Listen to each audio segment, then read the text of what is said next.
There are thousands of different wine grapes and hundreds of thousands of unique labels.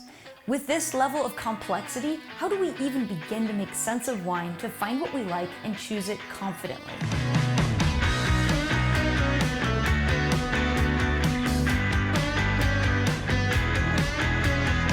We have red wines, white wines, rosé wines, sparkling wines, and dessert wines.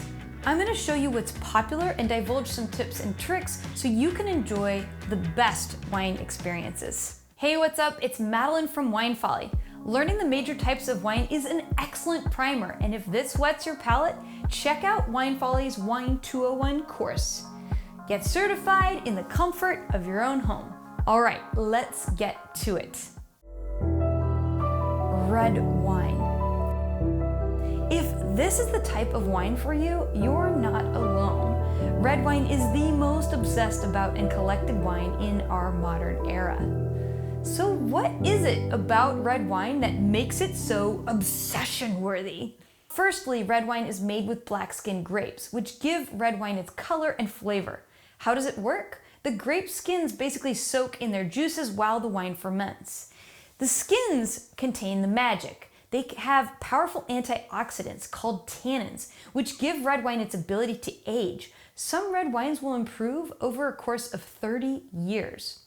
And while we're talking tannins, I gotta mention that they actually taste pretty astringent, but they're probably one of the only traits in wine that's good for you. So, drink up. Finally, most red wines are dry, as in not sweet, with a few notable exceptions, but I'll talk about those later. What red wines should you get to know? Well, here's the short list. Cabernet Sauvignon, Syrah, and Merlot, and Pinot Noir all originate from France. Garnacha and Tempranillo come from Spain. Sangiovese is Italian. Today, these grapes are distributed all around the world and grow in many regions, but each originated from a classic red wine region, and you're gonna recognize these names. Bordeaux is the region that made Cabernet Sauvignon and Merlot famous.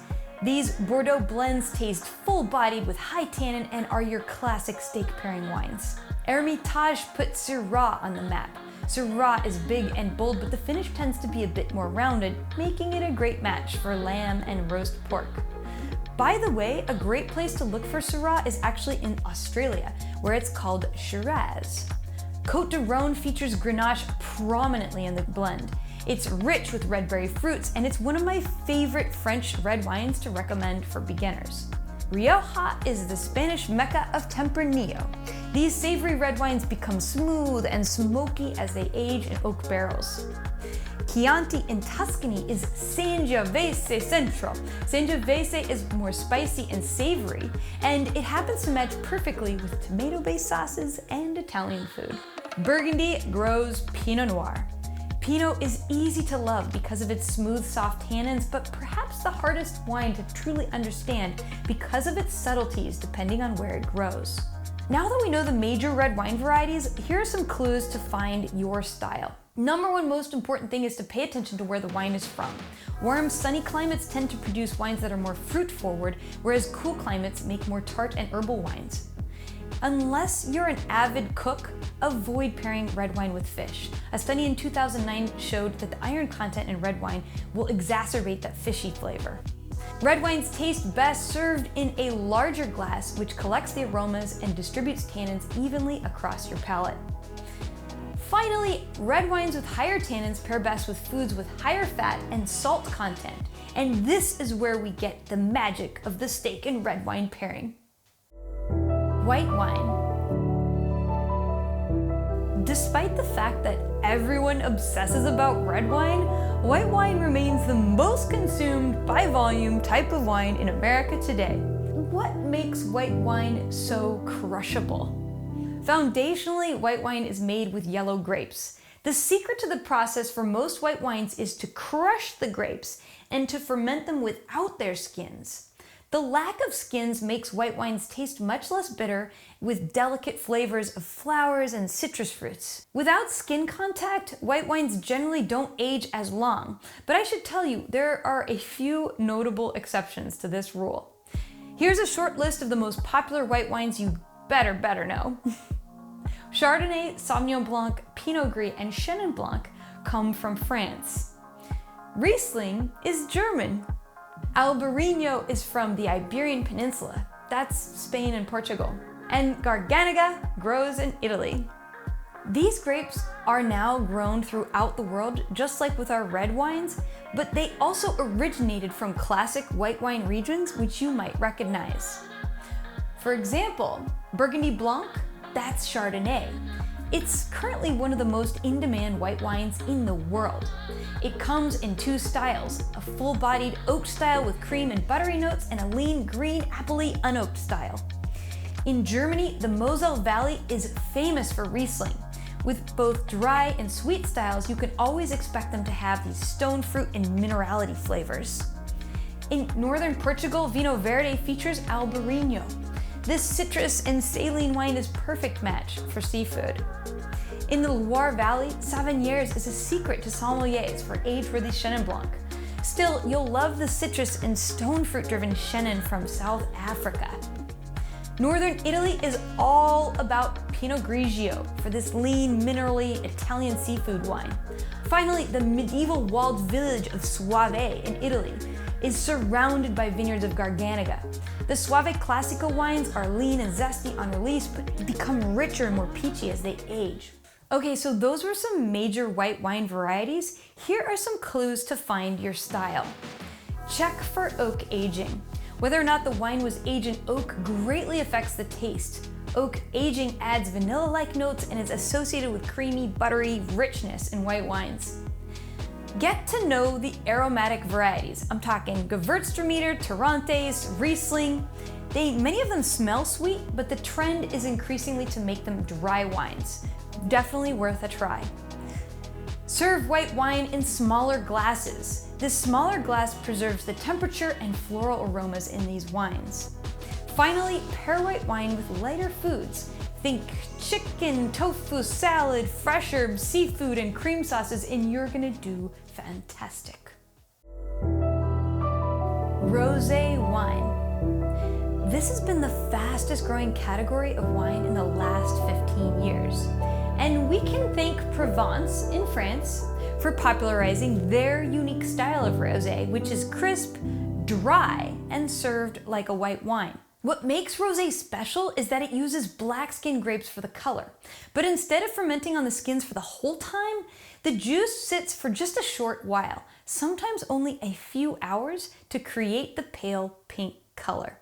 This means you can find a rosé made with almost any red grape out there, although there are some classic favorites. Provence Rosé is typically a blend of a kitchen sink of red and white wine varieties that grow indigenously in that region. I would recommend looking for Côte de Provence for a bump up in quality. Pinot Noir Rosé is highly popular because that grape is already so light and delicate. I'm personally blown away by Italian Rosato, made with Sangiovese. For some reason, this grape makes the most incredible onion skin colored rosé.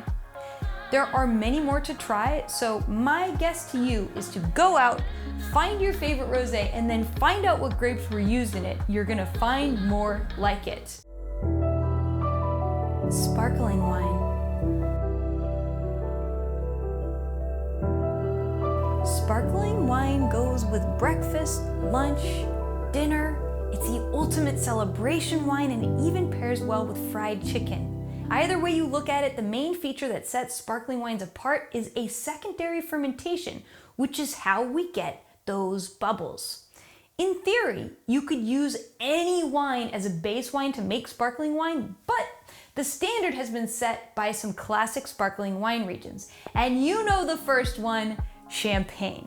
This northern French wine region uses Chardonnay and Pinot grapes to make rosé and white sparkling wines. Then we have Prosecco.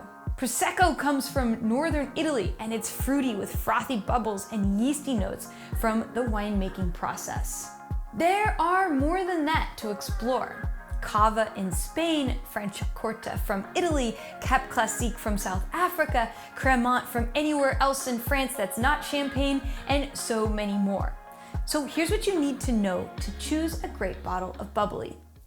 Find your sweetness level. The nomenclature for sweetness in sparkling wine is totally counterintuitive. Brut means dry, and dry actually means off dry, so try them both to understand where your preferences lie. Pay attention to production method. Those using the champagne method or traditional method develop rich, bready, toasty flavors through extended bottle aging on tirage. So a wine with more age is generally considered a good thing. Prosecco, on the other hand, is mostly loved for its floral and fruit aromas which dissipate as the wine ages. Thus, most Prosecco is best drunk young as possible. Use white wine glasses. Sparkling wine has evolved a great deal, and so has how it's served. Today, the best glass to enjoy sparkling wine looks more similar to a white wine glass than a flute. Dessert wines.